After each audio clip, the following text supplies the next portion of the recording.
very warm welcome to Football Victoria's great facility out here in Knox. We're here today to preview the season ahead. It's great that football's back. Joining me to walk through the season ahead, Joey Lynch. G'day, Joey. G'day, Zappers. And the great old man, Greg Blake. Blakely, great to have you along board. Yeah, I think it was on the FV website that I'm a local treasure. I don't know what that means. I feel carbon dated. How are you, boys? We're back in town. Footy's back.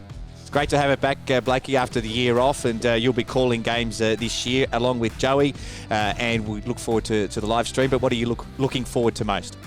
Do you want to? I'll tell you, and this is where I get old and reflective, but I've been to a couple of practice games, and I think the joy of this is just seeing people see people again. I was out you were there too, at Heidelberg the other night for practice, and people are walking in. It's been a year and a bit since they've actually seen their friends at the footy. And I think there's a sense of real joy about footy this season. I can't wait to call my first game. I think, what am I calling? Avondale? Avondale? Yeah. And Oakley, I think, on Saturday. It's going to be a rip snorter. What a season to come, boys. We'll talk about some of the teams and some of the new signings, Joey, but tell us what you're looking forward to most this season. Well, I think, honestly, I must have to echo Blakey's sentiment just around the fact that, you know, NPL is back, and what does that mean? It just doesn't just mean that, well, let's face it, the best level of football outside of the A-League is back, with apologies to our New South Wales brethren, but also just the community is back, because these clubs that are taking part in the NPL, NPL 2, NPL 3, the state leagues, the junior clubs, the community clubs, they aren't just football clubs, they aren't bastions of their communities, they are places where people meet, places where people have met for decades, they're places where people will meet for decades to come. They are just bastions that serve not just a sporting purpose, but a community, a social purpose, and it is so great that after a year off, that can come back. These fixtures, the communities can come back, people can meet, friends can meet, families can meet, and we can just get that sense of normalcy and that real sense of camaraderie and spirit back into our lives once again. What have you missed most about being at the local football? Just that community, those conversations? Yeah, you got no. Look, it's been so long between drinks. I mean, even I'm enjoying being with you, Michael, and that's a bit of a revelation in itself. But yeah, no, it is. It's just, I think what I came to appreciate during the lockdown and everything else was, it's not about it, the footies that conduit, but the people are the key to it, and to see people greeting each other. As I said, with such joy after such a long time, and you go, this is a footy Victoria and the NPL and the games. It's I'm so pleased. I'm rambling. I feel like I'm going to tear up. Just by the way, I'm feeling a bit overweight. I'll tell you, I put on a bit of weight during the lockdown, boys. I went to the doctor the other day and I said, look, I think I put on a bit of weight. He said, just sit down, relax, open your mouth and say oink. Joey, let's take a look at some of the key things heading into the season. What's changed? What are we going to see that's different this year? Well, it's a question, I guess, of some things have changed, some things have stayed the same. 348 days since the ball was kicked in anger. The suspension of the season did mean that promotion and relegation was suspended for last season. So that means that the same teams that took place in, well, the 5 rounds of the 2020 NPL competition that we did manage to stage last season, they will all return for the season ahead. So there is no changes there. But there are a few changes now. One, if it was when we get the full season in, that have come in the sense that promotion and relegation, it is back for the season, so celebrations on that the pyramid is in full effect, but it will be 2 up, 2 down now. There is no more promotion and relegation playoffs, so Bulleen go down a bit of unwanted history as the last side to lose that game after their loss a couple of seasons ago, but that will stay the same. That is something new this year. We also have new changes in that under the senior men's banner now. We are also getting senior sides, under 21 sides, with an allowance for 3 under 23 players within those under 21 sides, and an under 19 side as well. So that is a slight adjustment to the structure of the Football Victoria's competition. And also we have 3 new coaches as well. So there is quite a lot of continuity across the coaching ranks this season, but 3 new ones. We have John Markowski out at Altona, the legendary John Markowski taking over there at Altona. Daniel Pushkashu has received a promotion and now is taking taking over one of your old hangouts, Eastern Lions. Yep. And Steve Bebbage, long-time assistant at a number of clubs around NPL Victoria, has made the jump up and is now, well, one of the biggest jobs in Victorian football, one might say, Melbourne Knights, as they look to return to finals football in the year ahead. John Markovski, a man you know well, Blakey, you called him as a player, now That's making his name as a coach. That's freakish. And I'll tell you what, speaking of freakish, he was a freakish talent. Hopefully that translates to his coaching as well. He's got a few bucks as well down there at Altona, hasn't he? That's been spending up rather big time. But Jonesy, he was a superstar as a 15-year-old back with Sunshine George Cross. So there you go. And I remember it like it was yesterday. I can't remember what I had for breakfast this morning, Lynchy, but I can remember Jonesy at his peak. He had a great big long, what do you call it, mullet. Almost like yours. Pretty much. Yeah. We should also give a shout out to his niece, Maya Markovski, who is now making her name for Melbourne Victory after coming through the NPLW Victoria ranks, was the 2019 NPLW Victoria Rising Star winner. Yes, indeed. I remember seeing her playing for the Warriors, the mighty Heidelberg United, and then she went on to Box Hill, I think, and then she's doing really well. Big, rangy, gazelle-like running Maya Markovski. Gotta love her. Let's talk a little bit about some of the key issues coming up this year. We know the AAFC have spoken a lot about the National Second Division. James Johnson, the CEO of Football Australia, has said it will happen. It's just a matter of when now. When we look at the second tier of football, Greg, big clubs that have all been part of the NSL in the past, like South Melbourne, like Melbourne Knights, like Heidelberg, and the list goes on. Is this the time now, Greg, for them to start thinking ahead and start putting a 5-year plan in, a 10-year plan in, to think that this is our window, now we need to start working on a return back to the national stage? Oh, look, absolutely. Strategically, I know, because I've had a bit of involvement out of Heidelberg and the mighty Warriors, by the way, Lynch, and they've now been minor premiers reigning for 3.5 years in total. I reckon that might be a record. But I know that they've been considering this second division option for a couple of years. Now, I can't speak for the other clubs. It would be absolutely, to me anyway, massive if we could have the re-threading, if you will, of the roots of the game, because before the A-League and, before Nintendo PlayStation and all these sort of things, before colour television almost, but the NSL was a massive competition, and the likes of South Melbourne Ellison, the Melbourne Knights and Heidelberg, they were massive parts of it, and a lot of people I know had their hearts broken when there was the big sort of schism and the A-League and all that. It'd be lovely, and we talked about this earlier on, boys, just that community sense, bringing back amazing people who were amazing for the game.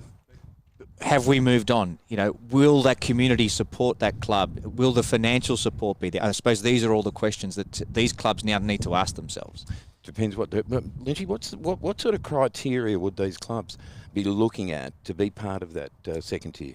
Well, that is the million-dollar question, because at the moment we don't actually have the established criteria and we don't have the established model of what a national second tier will look like. Of course, we do have the AAFC's modelling, which they put out as part of their progress report, which will be finalised in the months ahead after further consultations. But at present, it is Football Australia that still retains ultimate say on what a national second tier would look like and its implementation, as you would expect, given that they are ultimately the regulators and the governing body of the game. And they have mooted that they are doing their own modelling and their own financial modelling around what a competition could potentially look like, what it could look like. Does it look like an NPL season with an expanded playoffs that resembles something like a Champions League? Does it resemble a national competition like the AAFC have been advocating for? There are a lot of unanswered questions around like that. But I do agree that it is very important that we do figure out what that criteria is, and we do it soon so clubs can finish, because I think even if we put aside the emotions for 1 second, the footballing benefits that come from a second tier, I think that's universally not controversial amongst probably every single person in Australian football. The footballing benefits that come with a functional second tier as a proving ground for young talent, and not just young players, but young coaches, young administrators, everybody else involved around the Australian game, just broadening that talent pool, giving a place for players to go that maybe they're too good for whatever the NPL becomes in the future, but they're not quite at an A-League level yet. Where do they go? Do they just fall out? No, now they have a second tier where they are playing against a higher level of quality, and iron sharpens iron, and they get better, and maybe they're a late bloomer.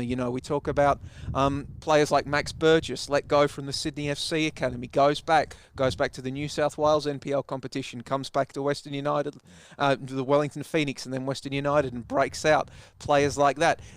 How many Max Burgesses are currently in NPL Victoria now? I mean, I could probably name half a dozen that I think have that potential right now, but the presence of a national second tier competition, whatever that takes, whoever fills it, is going to provide a proving ground, a breeding ground for this talent for the next generation of Socceroos. It was really expansive, wasn't it? And I reckon you've got too much time on your hands because you've thought that out far too thoroughly. I don't even remember the question. But back in the day when you were covering the NSL, you were commentating on national television, Greg, you had a large number of teams in the NSL, and you had different divisions too, conferences.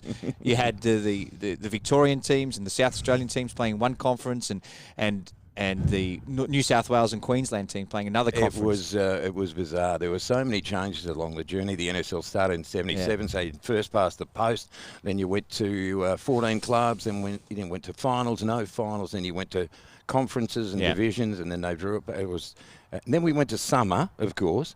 So there were a lot of changes over the journey.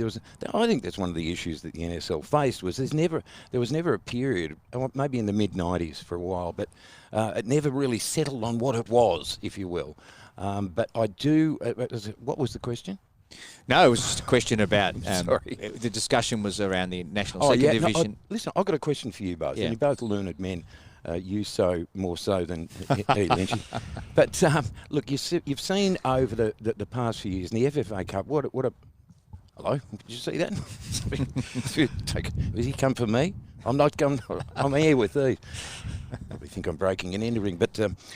Where was I? Yeah, we've seen the FFA Cup and we've seen the local clubs, Bentley Greens and Heidelberg, and they've drawn massive crowds and massive interest. Now, is that something that translates into a second division?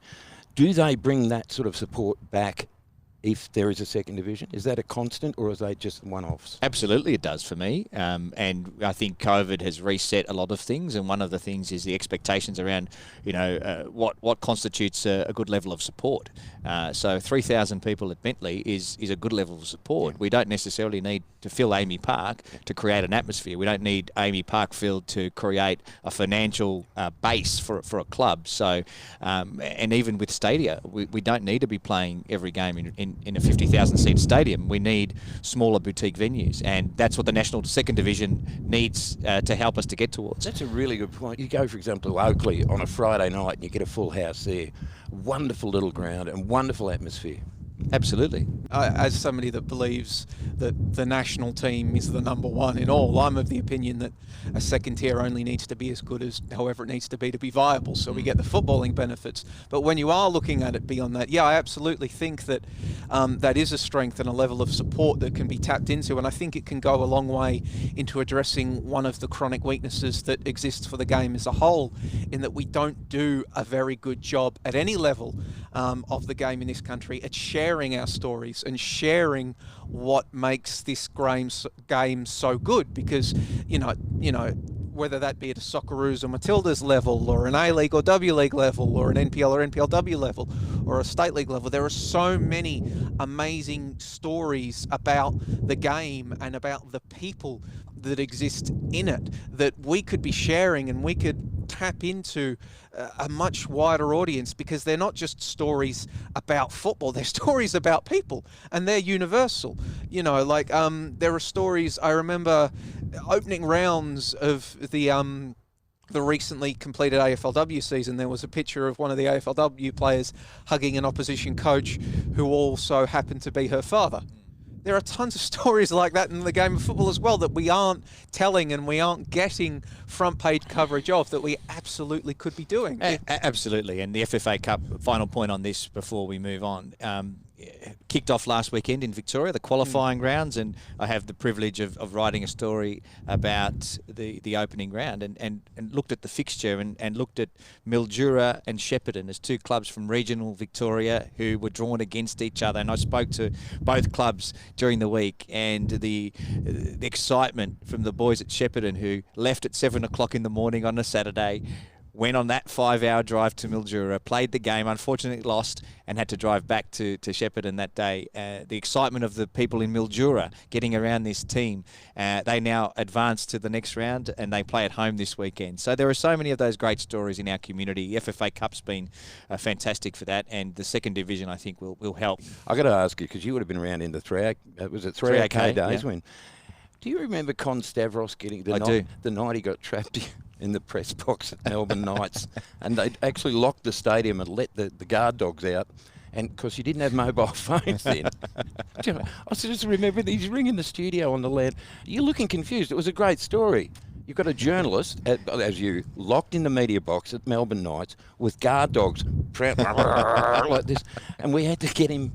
You talk about great stories. That's a good one, especially if you're Con Stavros. Let's get back to this coming season in the NPL, and Joey, the ones to watch this year. Let's identify some of the players that you think will make a name for themselves this year. Well, in terms of some of the new faces, because this being NPL Victoria, we do like to bring in the best talent that is available to us, and there's a few players to watch. A couple from the Burgers, Blakey. There's Takuru Okada, who has signed. Oh, Sugoni! Who has signed with the Burgers. Spent the last couple of seasons with the Wollongong Wolves. Won a national title with the Wollongong Wolves. He's been in the pre-season game against Northcote. He was playing out on the wing and cut inside and scored an absolutely fantastic goal. So he looks like he'll be a very good addition to that attacking lineup for the Burgers. And then up the other end, they've also brought in Milan Roberts, central defender, has represented Canada at a senior international level, and he's only 28 years old. So we don't get a lot of 28-year-old capped international signing in NPL Victoria. So excited to see what he does in the coming season at Olympic Village. Another player I'm quite excited about, Aaron Readen, has signed for the Port Melbourne Sharks this coming season, won a National Youth League title a few years ago with Brisbane Roar, played in some senior games with Brisbane Roar, has been in and about the junior national team set up over the past few years as well. He's a very solid defender. I'm quite excited to see how he goes about translating things in the middle of that Sharks defence coming up. Bon Scott, who I'm giving a shout out, A, just because of his fantastic name, but also B, because he is a very talented goalkeeper, has been playing very well in NPL Queensland for quite a while. I mean, it's a tale as old as time, isn't it? Players breaking out in NPL Queensland and then signing in NPL Victoria, but he signed with Avondale. And one I am particularly excited about seeing this coming season, in fact, I think he could be a dark horse for maybe a gold medal if he settles well and plays very well, is Trevor Zwetzlut, who has signed with Melbourne Knights. He's a former New Zealand international, was part of that New Zealand Youth International, I should say, was part of that under-20 World Cup squad that New Zealand took out. They beat Erling Haaland's Norway in the group stages of that tournament, and they advanced to the knockout stages.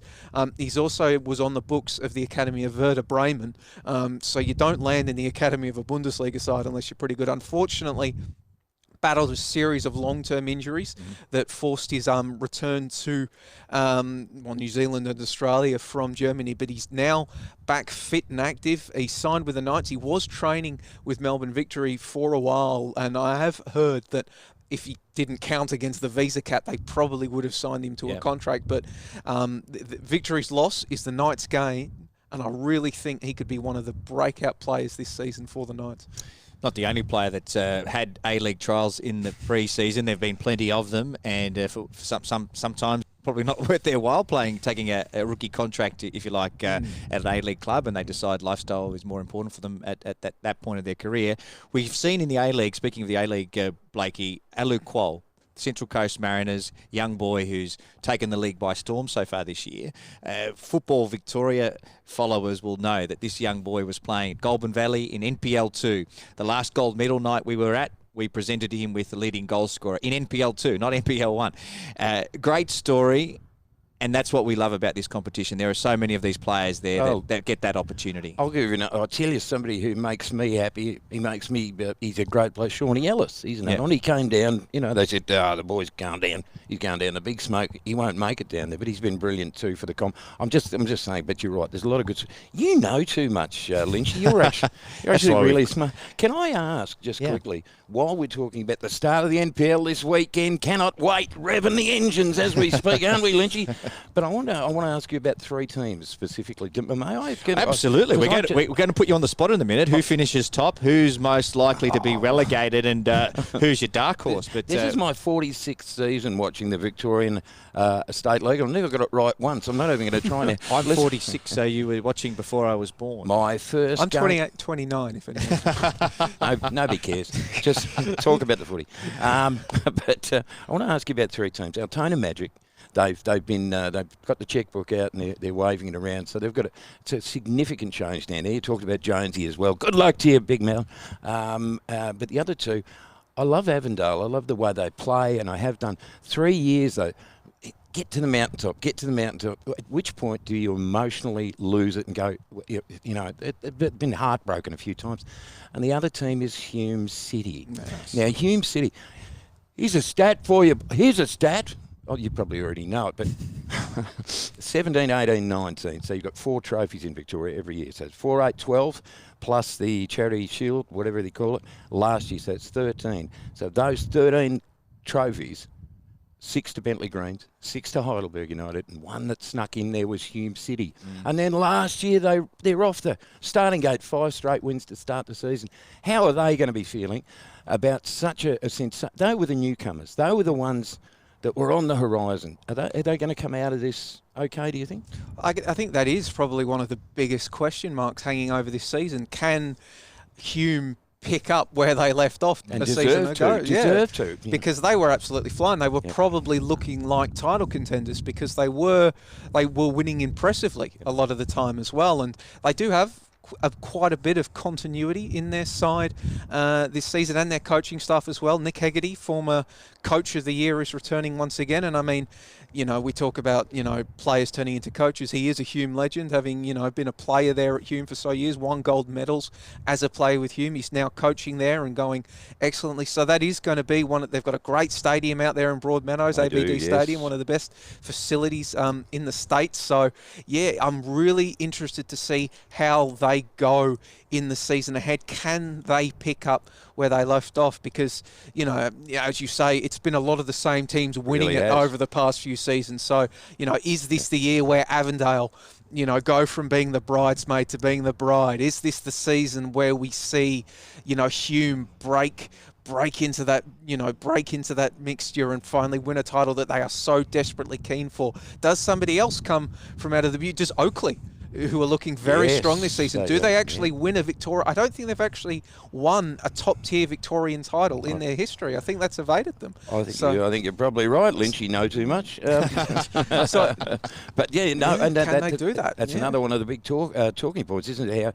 How the Oakley Cannons are going to come out. Chris Taylor, can I tell you about Chrissy Taylor? Of course, he's been around for just as long as you have. Almost. Great coach, lovely man. Tried to take me out with the back of his SUV a couple of years ago. Deliberately. He wouldn't have been the first one. But there's a lot of questions. But see, this is what makes the season. Mate, you can't.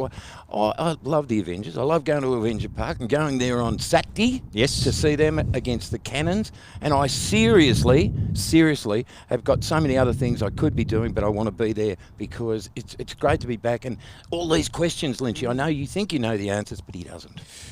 Brilliant. So before we wind up, gents, I'll throw to Lynchy because he's, as you said, the dictionary of Victorian football at the moment, from A to Z. Lynchy, who do you think is most likely to finish top of the table this year? If I was going to give shortest odds for the premiership, I would probably have to go with Avondale. Mm-hmm. They've brought back quite, a significant chunk of that side that Hume were on top, but Avondale were flying right below them in 2021, and we have seen that in years past, in the regular season at least, they have the runs on the board, and with that sense of continuity and a few new players brought in, the likes of Yazid Said, a former Golden Boot winner for Victory's youth program in the Y League, and Bon Scott, would have to give them the shortest odds for winning the premiership. In terms of a dark horse, did mention them briefly earlier when I was discussing Trevor Zwetzlut, but I really think Melbourne Knights have been impressing me in the pre-season, the way they've been playing. I think a couple of the signings that they've brought in, I think they are going to, they've been absent from the finals for a number of years, which I guess for a club like the Knights would really sting for them, because all these discussions we've been talking about, second tier and all that, the Knights are right there up them, but they haven't actually played finals football in quite a while. But they've been shaping well this season, so I think they are a dark horse to definitely make finals, if not do damage in the FFA Cup, the Doherty Cup, or the actual title hunt itself. Who's going down, Lynchy? Who's going down? Just bearing in mind that the two clubs you name they're not grounds you want to go to this year. Well, it's difficult. You hesitate to guess this when you have just lost a season. You don't know.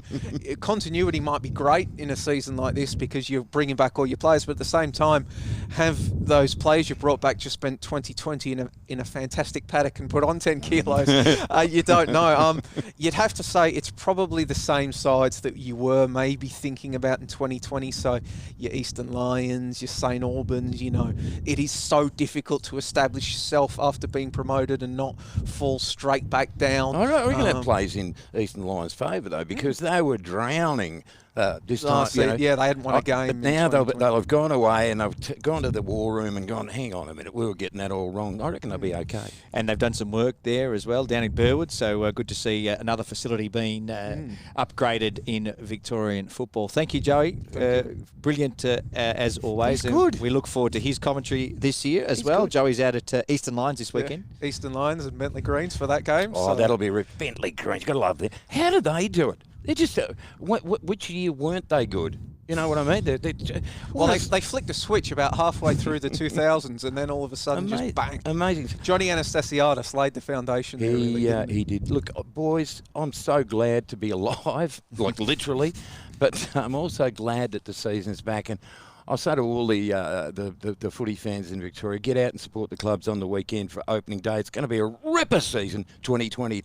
What is it again? 2021. That's the one I was hoping you'd do. It's going to be a ripper season. Lynchy, you're an impressive young man. Michael, you were an impressive young man, and you've grown into a beautiful adult. We'll see you around the traps during the season, boys. Thanks, gents, and thanks for tuning in. We look forward to bringing you some more of these throughout the season.